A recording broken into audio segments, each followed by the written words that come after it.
Welcome student diploma civil second year fourth semester subject irrigation engineering.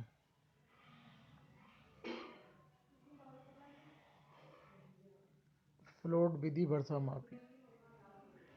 Float विधि वर्षा मापी जो भी मैं कुछ इससे पहले लेक्चर में मैंने बताया कि वह एक सीमेंट का वर्षा मापी यंत्र है और एक हमारा ऑटोमेटिक वर्षा मापी यंत्र है।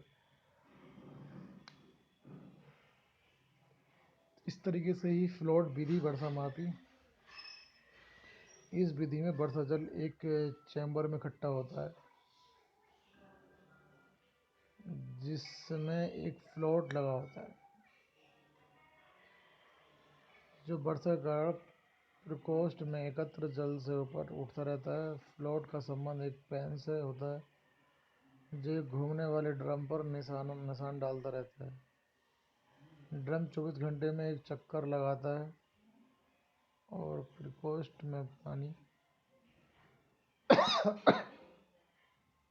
एक निर्धारित ऊंचाई तक इकट्ठा रहता है। पानी का तल उस ऊंचाई से अधिक होता है जो साइफर द्वारा बाहर निकल जाता है तब पेन गिरा पर पुनः निचले तल पर आ जाता है।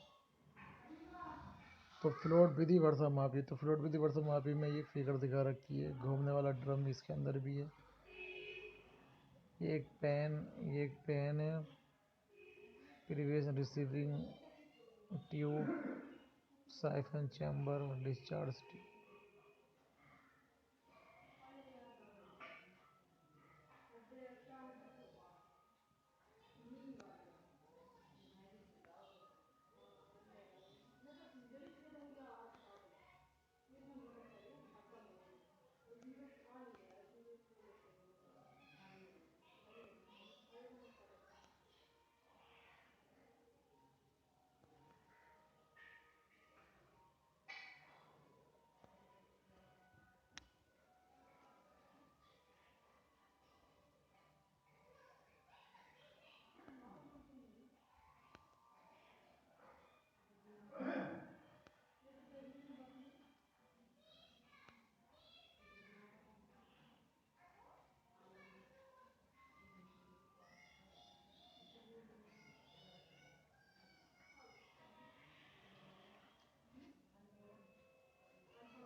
तो फ्लोट विधि वर्षा मापी, इस विधि में वर्षा जल एक चैम्बर में इकट्ठा होता है जिसमें फ्लोट लगा होता है जो हमें फिगर में दिखा रखा है। जब वर्षा के कारण प्रकोष्ठ में एकत्र जल ऊपर उठता रहता है और फ्लोट का संबंध एक पेन से होता है।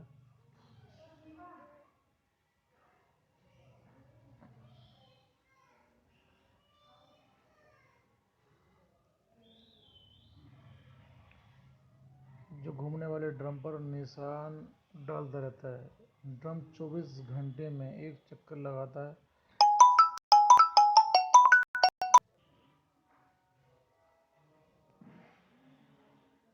ड्रम 24 घंटे में एक चक्कर लगाता है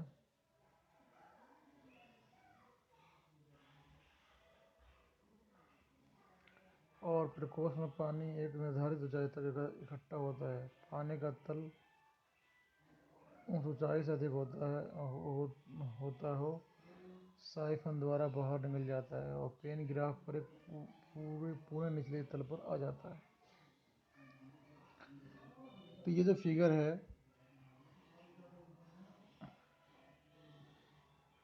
तो जो ये फ्लोट हमारे पास है, ये फ्लोट यदि पानी आता है तो फ्लोट ऊपर की ओर उठता है और उठने के बाद घूमने वाले ड्रम पर निशान लगाता है। वर्षा तीव्रता वक्र यानी कि जो रेनफॉल है उसकी इंटेंसिटी का कर्व क्या होना चाहिए, कर्व कैसा बनता है। वर्षा मापी से हमें कुल वर्षा किस समय कितनी वर्षा की तीव्रता रही का ज्ञान हो जाता है। ग्राफ पर बने वक्र का ढाल वर्षा की तीव्रता को दर्शाता है।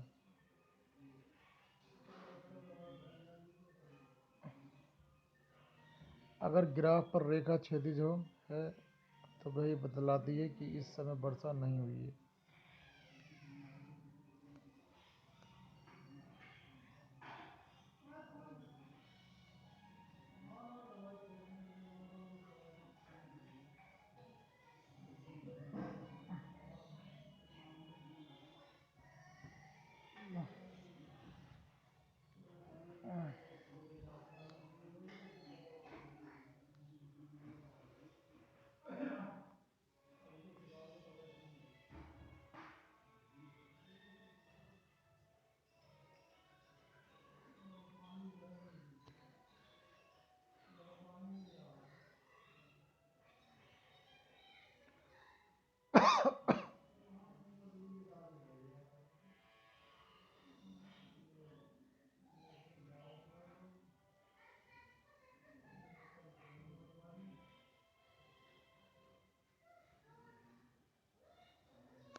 भारतवर्ष के कुछ क्षेत्रों में वर्षा अत्यधिक और कुछ में अधिक और कुछ में औसतन तथा कुछ में बहुत कम होती है। वर्षा के आधार पर मौसम विभाग ने देश के विभिन्न भागों में विभाजित किया है। प्रत्येक क्षेत्र में वर्षा मापी स्थापित किए हैं और वर्षा मापी स्थापित करते समय निम्न बातों का ध्यान रखा गया है। वर्षा मापी का स्थान अपने क्षेत्र का प्रतिरूपक होना चाहिए। वर्षा मापी का स्थान अपने क्षेत्र का प्रतिरूपक होना चाहिए और वर्षा मापी के स्थान के आसपास कोई भवन अथवा पेड़ पौधा नहीं होना चाहिए और वर्षा मापी का स्थान प्रेक्षक की सुगम पहुंच में होना चाहिए।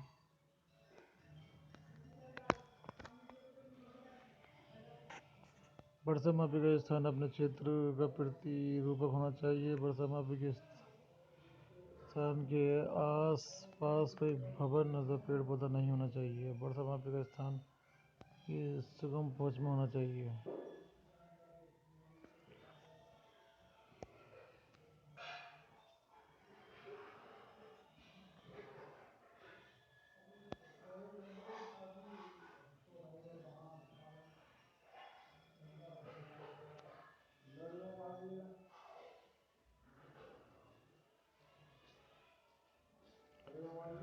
रन ऑफ अफवाह, इसको कहते हैं अफवाह, रन ऑफ। वर्षा से भूमि तल पर गिरे पानी का कुछ अंश रिसकर भूमिगत जल में में बदल जाता है, कुछ अंश पुनः वाष्पीकृत हो वायुमंडल में पहुंच जाता है। अब बचे जल में से झील, तालाब, गड्ढे आदि जो भूमि तल पर प्राकृतिक रूप से बने होते हैं और वह कृत्रिम रूप से बना दिए जाते हैं, भरने के उपरांत शेष बचा जल भूमि तल पर प्राकृतिक धाराओं में ऊंचे तल से निचले तल की ओर बहता है। ये बहता हुआ पानी अफवाह कहलाता है।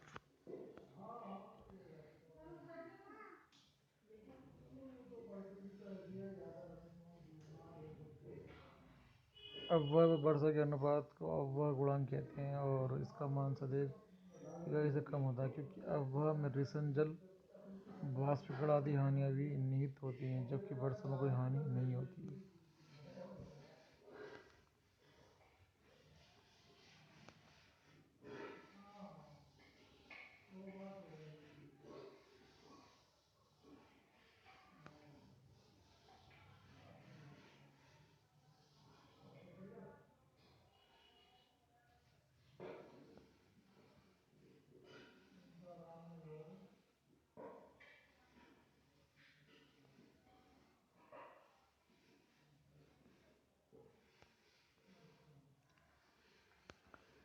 रन ऑफ को प्रभावित करने वाले कारक।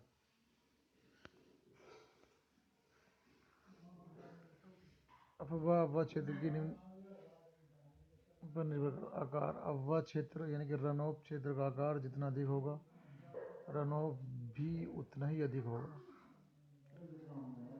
रन ऑफ क्षेत्र का आकार जितना अधिक होगा, रन ऑफ भी उतना ही अधिक होगा। स्थल की आकृति।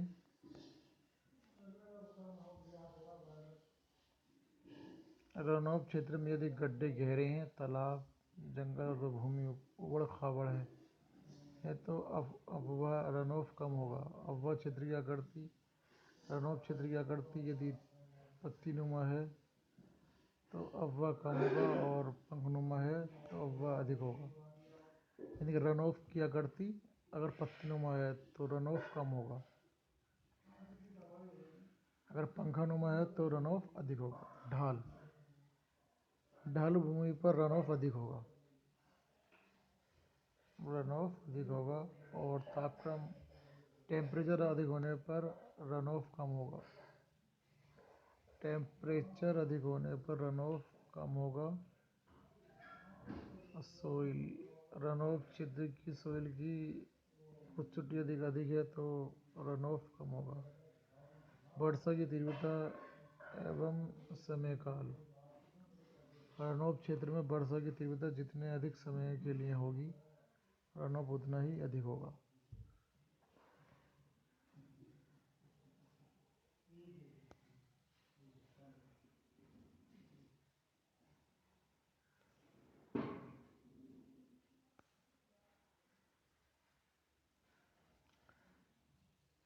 रन ऑफ क्षेत्र में वर्षा की तीव्रता जितने अधिक समय के लिए होगी, अब रन ऑफ उतना ही अधिक होगा। Determination of catchment area. वर्षा जल का रिसन, वाष्पीकरण तथा गड्ढों में भरने के पश्चात वर्षा जल जिस क्षेत्र में बहता हुआ नदी नालों में आता है वह संपूर्ण क्षेत्र रन ऑफ क्षेत्र कहलाता है। इस क्षेत्र को हेक्टेयर से मापा जाता है। प्रत्येक नदी अपने अपने अफवाह क्षेत्र में पानी प्राप्त करती है। अफवाह क्षेत्र का विस्तार जितना अधिक होगा उतना ही अधिक पानी नदी में आएगा।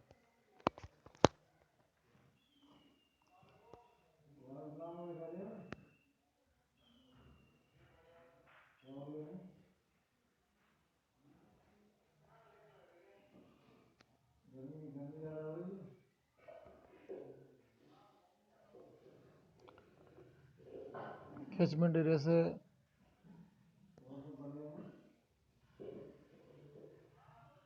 रन ऑफ ज्ञात करने के लिए दैनिक, मासिक तथा वार्षिक व्यवस्था की जाती है। औसत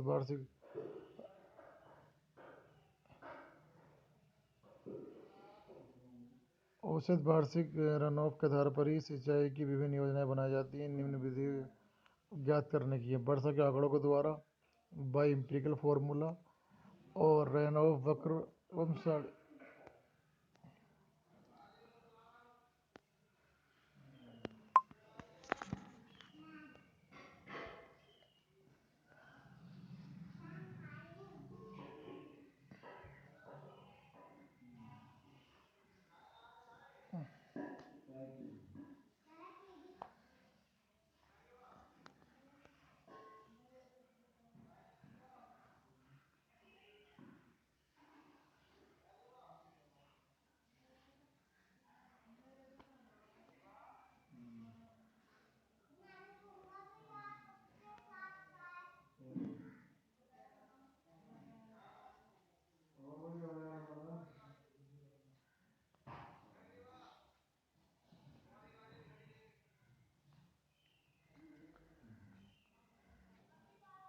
किसी कैचमेंट एरिया से रन याद करने के लिए दैनिक मासिक तो बाढ़ व्यवस्था की जाती है। दैनिक मासिक और वार्षिक व्यवस्था की जाती है। औसत वार्षिक रनऑफ के आधार पर ही सिंचाई की विभिन्न योजनाएं बनाई जाती हैं। निम्न विधियों द्वारा रनऑफ ज्ञात करते हैं: वर्षा के आंकड़ों द्वारा, बाई एम्पिरिकल फॉर्मूले द्वारा और सारणी द्वारा।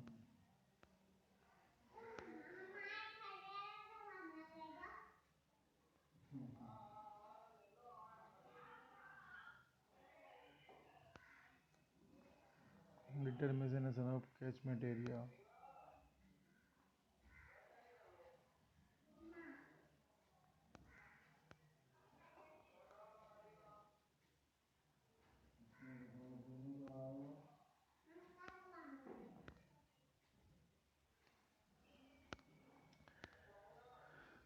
तो इरिगेशन इंजीनियरिंग के अंदर जैसे मैंने बताया कि वर्षा का पानी कितना कहाँ पड़ा, इसको मेजर करना, वर्षा की तीव्रता करना, ज्ञात करना, इस सब के अलग अलग मेथड हैं और अलग अलग इनकी फिगरें हैं।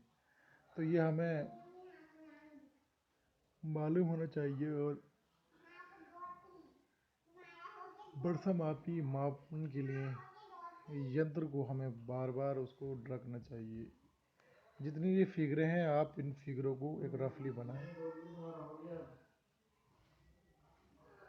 जितनी फिगरें हैं इन फिगरों को हमें बना के समझना चाहिए, क्योंकि फिगरों से ही हमें पूरा उसकी समरी मालूम हो जाती।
रनों को प्रभावित करने वाले कारक मैंने बताया: आकार, ये किसी स्थल की आकृति, रनऑफ क्षेत्र की आकृति, ढाल, टेम्परेचर, सोइल और वर्षा की तीव्रता एवं समयकाल।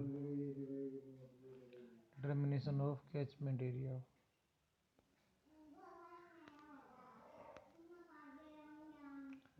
अब्बा क्षेत्र ज्ञात करना: वर्षा जल का रेशन, इवापोरेशन और गड्ढों में भरने के पश्चात अतिरिक्त शेष बचा जल जिस क्षेत्र में बहता हुआ नदी नालों में आता है वह संपूर्ण क्षेत्र अब्बा क्षेत्र कहलाता है। इस क्षेत्रफल का हेक्टेयर में हो जाता है। प्रत्येक नदी अपने अपने अब्बा क्षेत्र को पानी प्राप्त करती है।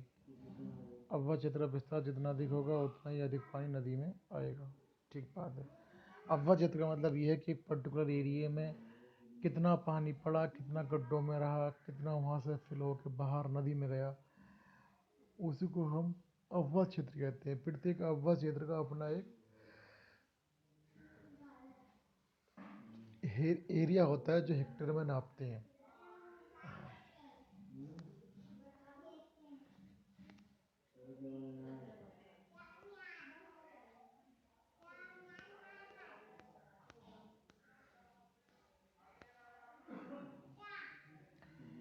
ये फिगर है, इस फिगर को आप रफली ड्रा करो। जब कई कई बार ड्रा कर लोगे तो एग्ज़ाम में अगर आता है कि फ्लोट विधि वर्षमापी के बारे में बताओ, तो जितना इफेक्टिव आपकी फिगर रहेगी उतना इफेक्टिव आपकी समरी नहीं रहेगी। एक एक किसी भी फिगर को आप बनाओ, उसकी नेमिंग करो और समझाओ। तो एग्जामिनर इतना समझ जाता है कि जब आपने किसी वर्षा मापी की कोई फिगर बना रखी है तो उस फिगर से ही बहुत कुछ डिफाइन हो जाता है कि ये फिगर हमारी किस तरीके की फिगर है, और सारा कुछ क्लियर हो जाता है फिगर के ज़रिए। फिर हमें उसकी समरी भी लिखनी है, तो समरी चाहे थोड़ी लिखें, बट ये ज़रूरी है कि आप फिगर को ज़रूर बनाएं। फिगर अगर नहीं बनाओगे, समरी ज़्यादा लिखोगे, तो नंबर आपको कम मिलेंगे। नंबर ज़्यादा जब भी मिल पाएंगे कि जब आप किसी भी पॉइंट के साथ में एक फिगर को डिस्प्ले करते हुए चलो। तो याद रहे, इरिगेशन इंजीनियरिंग के अंदर या हाईवे इंजीनियरिंग के अंदर जो भी थ्योरेटिकल सब्जेक्ट हैं, उनकी ख़ास तौर पे जो फिगर्स हैं उस पर ज़रूर कमांड करें।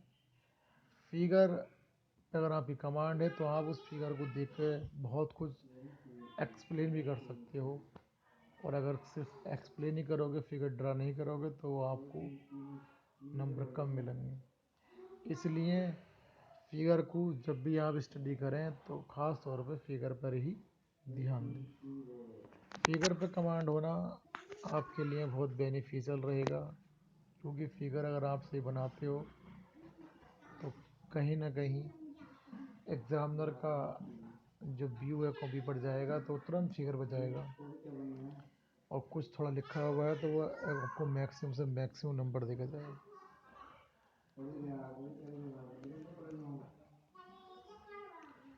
अब ये कैचमेंट एरिया का उन्होंने बनाया है। कैचमेंट एरिया का आप कुछ भी फिगर बना सकते हो।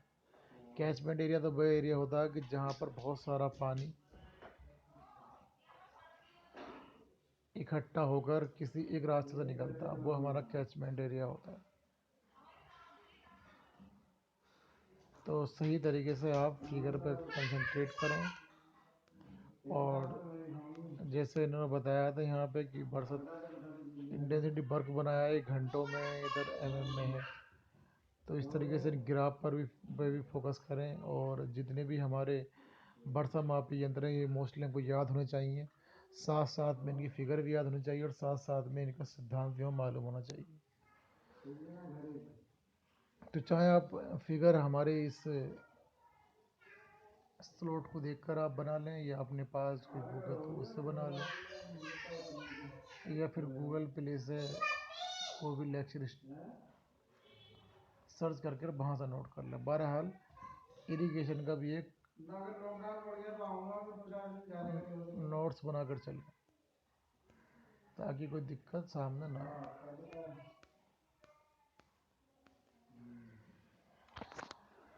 ठीक है स्टूडेंट, इतना आप ध्यान दें, और किसी तरीके से भी हमारा कोई भी टॉपिक डिनाई ना करें, और सही तरीके से उस पर फोकस करते हैं।